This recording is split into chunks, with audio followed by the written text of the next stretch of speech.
Ladies, please date for your benefit. Date for your benefit.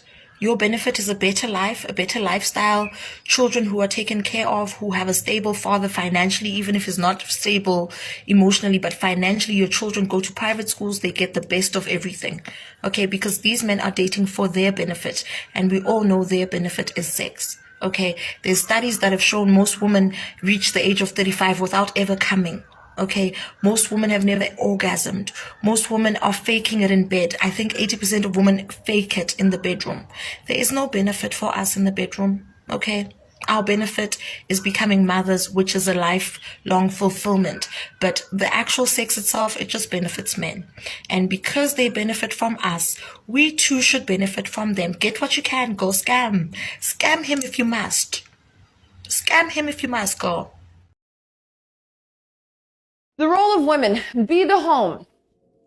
You're not meant to leave the home and try to make money for the home. Keep clean the house, the children, your speech, and your intentions. That is your job. Offer yourself to your husband. Oh, sex. It is so important. If there's anything that men are aching for and longing for, it's sex with their partner. Not a whore, not another woman. They want you. Allow him to be masculine and create a good life. Be there to calm him through his successes and failures. Men will fail. That's okay. Be there for them. This is why we need stronger feminine leaders to guide the next generation of women rather than fucking Cardi B or Nicki Minaj. And you're waving the white flag and you're giving up. Mm-hmm. So everybody Absolutely. I know, the men going their own way, that movement, they do not like me. My first problem with this is, look, if you're going to call yourself men going your own way, why are you here? Why are you still talking about all these women? Why are you still obsessing for women?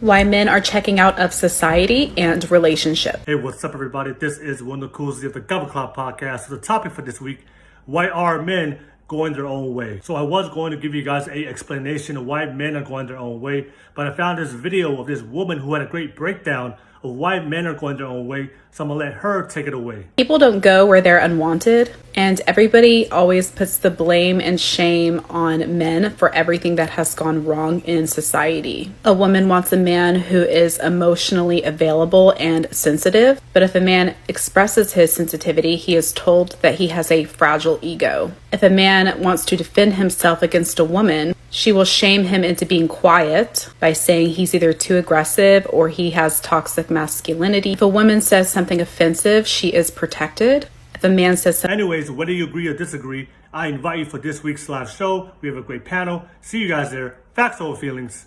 Peace. 50% of men regret choosing the woman that they have married.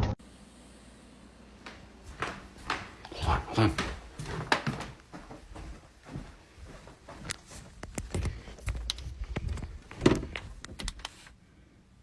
I'm sorry.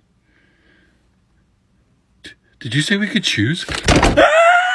Most men are not attractive to women, which is why you see men so needy that at the first sign of affection, they already hand over the key to their house. Saying that men regret the woman they chose is absurd. What men do regret is getting married, because dating is one thing and marriage is another. Many feel cheated by the promises that woman made and by the treatment they received from her once married. Advice being given by a woman is detrimental to contemporary women. Many women in America are already dealing with difficulties brought on by some elements of the feminist movements. Adhering to such harmful guidance may make it much more difficult for them to have happy, rewarding lives. It could make individuals feel more alone and isolated rather than empower them. It is imperative that women get assistance that promotes their happiness, well-being, and personal development. When someone receives advice that goes against these objectives, it can have very bad effects and make them feel even more alone and distant. It is important to support women in seeking guidance that promotes healthy relationships, individual success, and emotional stability. They will be able to create communities that are stronger and more encouraging and lead successful, meaningful lives as a result. Rather than sending them down a lonely and unsatisfactory path, the guidance ought to center on genuine empowerment and connection. I'm Allie, better known for Al Weezy. I'm 23 years old from Arizona, and I'm your certified You're, huh? the certified baddie. Very much baddie vibes. Baddie- like what? full-time baddie. No. When you meet a man who is such a safe bet and so secure, submission is a natural consequence. Now, if you refuse to do that because you don't see, like, it just goes against everything, the narrative you've been taught, you're depriving yourself of a really beautiful relationship. I'm not saying submit to every man, but a good man who cares about your well-being, you'd be a fool not to submit to him. You'd be a fool to argue with him. You'd be missing out on a great connection simply because you want to maintain your independence, but independence is overrated. I can relate to this wise woman's relationship advice. You should respect a man who treats you with dignity. A robust and healthy partnership is built on this mutual respect. It strengthens the bonds of understanding, trust, and admiration between couples, resulting in a lasting and meaningful relationship. Couples who respect and value one another can work through difficulties together to forge a dependable and satisfying relationship. In order to build a happy, loving relationship, in which both partners feel appreciated and respected, respect is necessary. Girls put guys in the friend zone. Because we don't like them, they're too nice? Actually, no. The men stopped dating because girls like you aren't loyal anymore, and they started to realize they were wasting their time trying to make relationships work with girls that ultimately didn't care about them. And now it's ruined everything, even for good girls like me. How do you expect for women to be submissive if you don't even court us? No dates, no I miss you calls, no I'm just checking on you to make sure you made it home safe. Have you ate today? Are you okay? How's your mental? But you want us to be submissive? You haven't even bought me a cheeseburger.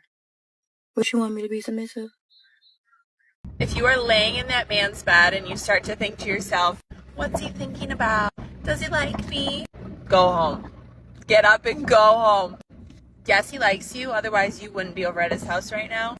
But what's he thinking about? Other bitches, probably. Get up and go home. Do not say that shit out loud.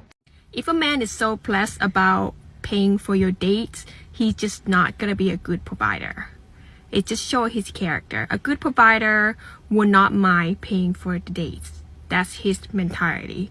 So when you go on date and then your date required you to pay half on, like, you know, being like bitching about it, or like ask you if the next time you can pick it up, he's not gonna be a good provider.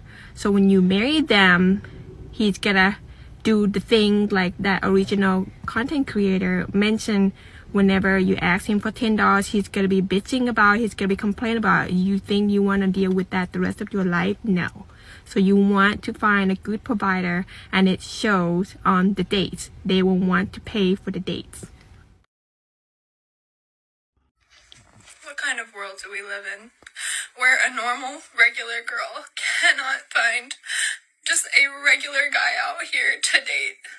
They can. The problem is society has lied to us, telling us to never settle, telling us that we're the prize to be won, telling us that no matter who we date, we deserve better, that we shouldn't put up with this or that. When the reality is a lot of those things are just natural human things, that everybody makes mistakes and no one's perfect. We're expected to hold men to these ridiculous that they can never reach. We are taught to expect perfection from our relationships, and we're not perfect ourselves. Instead of being realistic on what we personally can bring to a relationship and finding a man that is similar, we keep our expectations ridiculously high, which will make it impossible for us to find someone amazing. If you are truly willing to date a man that has flaws and imperfections, a man that does his best and treats you well, but doesn't necessarily give you the world, you're gonna find a man. Those men are abundant.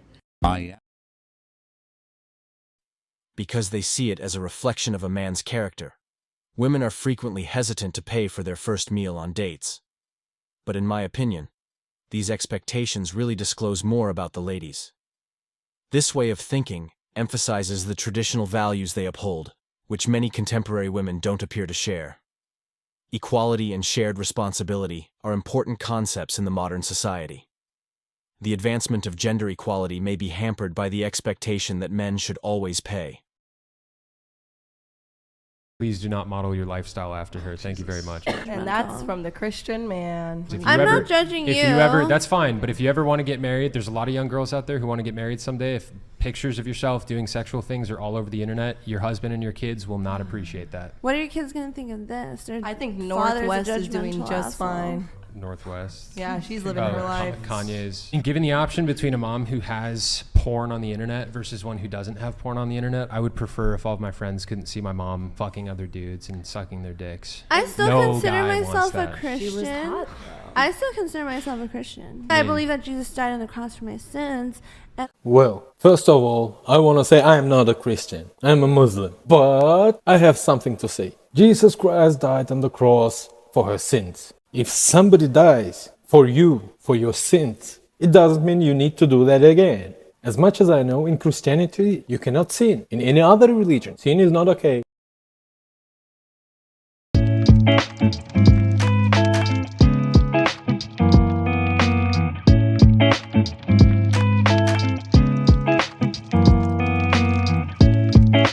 A woman says she loves a man more than a man loves a woman, but when it comes to marriage, only the man does it for love. The woman does it for a lifestyle. That's why we see today that 80% of divorces are initiated by women, and it's rare for a man to break his vows in marriage. She says she stays because of how he looks at her, but it should really be more about the happiness of your children and honoring the commitment you made for better or for worse. However, I understand that with a reward for leaving the man through divorce, it's not surprising that they leave the marriage. I couldn't figure out at first why so many women tell other women they don't need no man. But then I started to think, and I put my Inspector Gadget hat on, and it clicked just like that. She telling other women that because that's the only thing she ain't conquered. Sis got the house, she got the body, she got the family, she got the degrees, she got the look, the cars, the bag. She got everything except a man. So it means more to her to just tell other women they also don't need a man so she won't feel alone instead of doing the internal work so she can look just as pretty on the inside as she doing the outside. But no, that's too much that's too much accountability. That's too much work. I don't feed unhealed energy. Because I promise you one thing, it ain't a friend who got the time to call and lay up with me like a man would, who can help me like a man would. I want her to go be happy too. Stay away from women who telling you you don't need no man. She need to work on. Walk away from anyone or anything that gives you bad vibes. There's no need to explain yourself. There's no need to feel bad about it. This is your life. Make more space for your peace and your happiness. There is no more room for negativity in your future. Women need ambitious men. They need men that are working towards something that they feel connected to. They need men connected to their emotions, men with passion, because there's feminine essence in that makes the feminine feel safe. You have this guy that's genuinely connected to the thing that he does. He doesn't come home exhausted with an expectation for the one thing he loves, which could be his wife, to meet all of his needs. He's now living authentically, in full alignment of who he is. He does the things that he loves. He comes home to make love with the person he loves and to have children with that person. That's a full life. And that concludes today's discussion on MGTOW Voice. Don't forget to like, subscribe, and hit that notification bell to stay updated on future videos. Share your thoughts in the comments below, and I'll see you all in the next video.